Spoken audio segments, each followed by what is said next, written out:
Hello friends, welcome back to my YouTube channel. तो जैसा कि आपको थंबनेल से दिख चुका होगा कि ये cell the unit of life MCQ class दूसरा है एंड जिस पे हमने क्वेश्चन को स्क्रीन पे लगा लिया है। तो चलिए क्वेश्चन को सॉल्व करना स्टार्ट करते हैं। तो सबसे पहला क्वेश्चन हमारा है कि पदार्थ की पैकेजिंग में योगदान है। तो पदार्थ की पैकेजिंग में योगदान है, तो पदार्थ की पैकेजिंग में योगदान है। इसका क्वेश्चन का आंसर अगर आपको पता है तो कमेंट बॉक्स में ज़रूर बताएं। सबसे पहला ऑप्शन है गोल्जी बॉडी, दूसरा एंडोप्लाज्मिक रेटिकुलम या फिर दोनों। देखिए दोनों तो यहाँ हो नहीं सकता कि पदार्थ की पैकेजिंग में जो योगदान होता है वो हमारे गोल्जी बॉडी का होता है। किसका होता है? गोल्जी बॉडी का। तो ऑप्शन नंबर ए इसका राइट आंसर होगा। चलिए नेक्स्ट क्वेश्चन देखते हैं। स्टेरॉयडल हार्मोन का संश्लेषण होता है। तो स्टेरॉयडल हार्मोन का संश्लेषण जो है SER, RER या दोनों। देखिए SER का मतलब होता है स्मूथ एंडोप्लाज्मिक रेटिकुलम, ER का शॉर्ट फॉर्म है एंडोप्लाज्मिक रेटिकुलम और S से स्मूथ एंडोप्लाज्मिक रेटिकुलम, R से रफ एंडोप्लाज्मिक रेटिकुलम। तो इसका आंसर होगा स्मूथ एंडोप्लाज्मिक रेटिकुलम। इसका भी आंसर नंबर फर्स्ट होगा। तो चलिए हम अपने नेक्स्ट क्वेश्चन की तरफ बढ़ते हैं एंड यहाँ हमारा नेक्स्ट क्वेश्चन कह रहा प्लास्टिड यानी लवक के प्रकार हैं।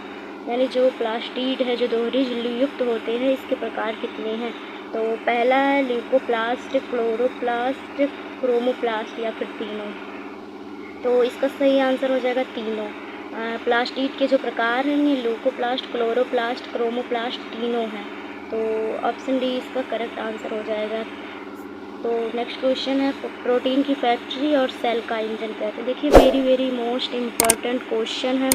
जितने क्वेश्चन मैं करा रही हूँ सब बेसिक क्वेश्चन है एंड एंट्रेंस एग्ज़ाम में तो यूपीसी नेट में तो ज़रूर आने की संभावना है, क्योंकि जो यूपीसी नेट उसमें बेसिक क्वेश्चन बायो के ज़रूर आते हैं। तो फिर यहाँ से आप अपने क्वेश्चन को तैयार कर सकते हैं। देखिए प्रोटीन की फैक्ट्री और सेल का इंजन जो है इसको कहते हैं राइबोसोम को कहते हैं, प्लास्टिड को, लिपिड को या फिर सभी को। देखिए सभी तो यहाँ हो नहीं सकता, इसका करेक्ट आंसर हो जाएगा राइबोसोम। राइबोसोम जो होता है सेल का प्रोटीन की फैक्ट्री और सेल का इंजन कहलाता है। तो आई होप आपको समझ में आया होगा। चलिए नेक्स्ट क्वेश्चन पे बढ़ते हैं अपने।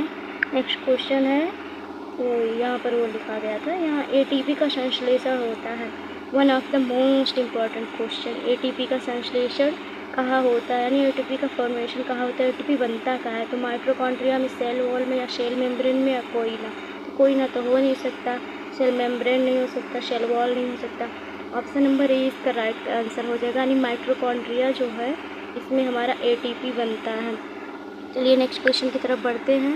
नेक्स्ट क्वेश्चन हमारा सेल एनवेलोप में शामिल है। तो देखिए जो प्रोकैरियोटिक के सेल होते हैं इसके 3 पार्ट होते हैं। तो सबसे पहले ग्लाइकोकैलिक्स होता है, जैसे कि यहाँ पर लिखा है। एंड सेकेंड हमारा जो होता है सेल मेम्ब्रेन होता है, थर्ड सेल वॉल होता है सबसे अंदर का। तो सेल एनवेलोप में ये तीनों शामिल हैं, तो फिर सभी यहाँ इसका राइट आंसर हो जाएगा। देखिए नेक्स्ट क्वेश्चन है फंगी की सेल वॉल होती है। फंगी की सेल वॉल सिलिका की होती है, सेलुलोज की या फिर कोई नहीं। तो सिलिका की तो होती ही नहीं, सेलुलोज की भी नहीं होती। काइटिन फंगी की सेल वॉल जो होती है वो काइटिन की होती है। चलिए नेक्स्ट क्वेश्चन पे बढ़ते हैं। नेक्स्ट क्वेश्चन कह रहा हमारा स्टार्च का संग्रह होता है। स्टार्च का संग्रह कहाँ पर होता है? ल्यूरोप्लास्ट, एमाइलोप्लास्ट, एल्डियोप्लास्ट। तो एमाइलोप्लास्ट में जो है स्टार्च का संग्रह होता है। नेक्स्ट है प्रोटीन का संग्रह होता है। प्रोटीन का संग्रह जो हमारा है एल्यूरोप्लास्ट में होता है। तो ये बहुत ज़्यादा कंफ्यूज करने वाला क्वेश्चन है ना, आप इसको याद कर लें ज़रूर, स्टार मार्किंग लगाने लायक क्वेश्चन है। चलिए तो नेक्स्ट क्वेश्चन पे बढ़ते हैं अपने। नेक्स्ट क्वेश्चन है हमारा फैट का संग्रह करता है। देखिए फैट का संग्रह जो है ये इलियोप्लास्ट करता है। इसको हम लिपिडोप्लास्ट भी बोलते हैं। क्या बोलते हैं? लिपिडोप्लास्ट। इसको हम लिपिडोप्लास्ट भी बोलते हैं और एलियोप्लास्ट भी बोलते हैं। एमाइलोप्लास्ट जो होता है स्टार्च का संग्रह करता है, ये प्रोटीन का करता है और ये फैट का करता है। आई होप क्लियर रहा होगा, आपको समझ में आया होगा। अब यहाँ देखिए तारक के लिए, यहाँ ये रॉन्ग हो गया, यहाँ तारक केंद्र है। तारक केंद्र के माइक्रोट्यूब्यूल की व्यवस्था होती है। तो one of the important question, तो 9+0 जो होता है ये होता है तारक काय के माइक्रोट्यूब्यूल की व्यवस्था। चलिए नेक्स्ट क्वेश्चन पे बढ़ते हैं एंड नेक्स्ट क्वेश्चन है यहाँ हमारा वसा में घुलनशील कैरोटीनॉइड पाए जाते हैं। तो वसा में घुलनशील कैरोटीनॉइड जो होते हैं वो हमारे क्लोरोप्लास्ट होते हैं, चलिए, लाइट रिएक्शन का साइट है। लाइट रिएक्शन आप इसको LG से याद रख सकते हैं।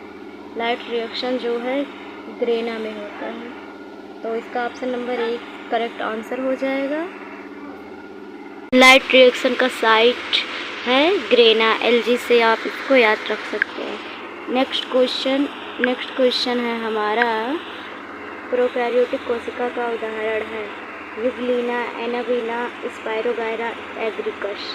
तो प्रोकैरियोटिक का इसमें एनाबीना नॉस्टॉक इसको कहते हैं, नाइट्रोजन फिक्सीकरण में जो आता है काम ये, तो इसका option number B correct answer. अगला क्वेश्चन जो है हमारा, RBC किस सेल शेप होती है?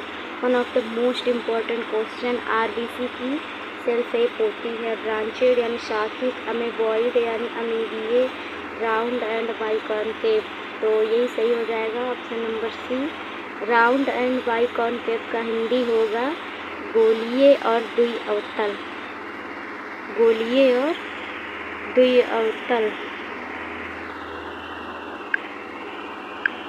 अगला क्वेश्चन है, प्रोकैरियोटिक कोशिका के अंतर्गत कौन सा जगत आता है?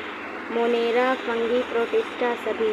प्रोकैरियोटिक के अंतर्गत जो 5 किंगडम क्लासिफिकेशन उसमें सिर्फ मोनेरा आता है, मोनेरा। तो ऑप्शन इज करेक्ट।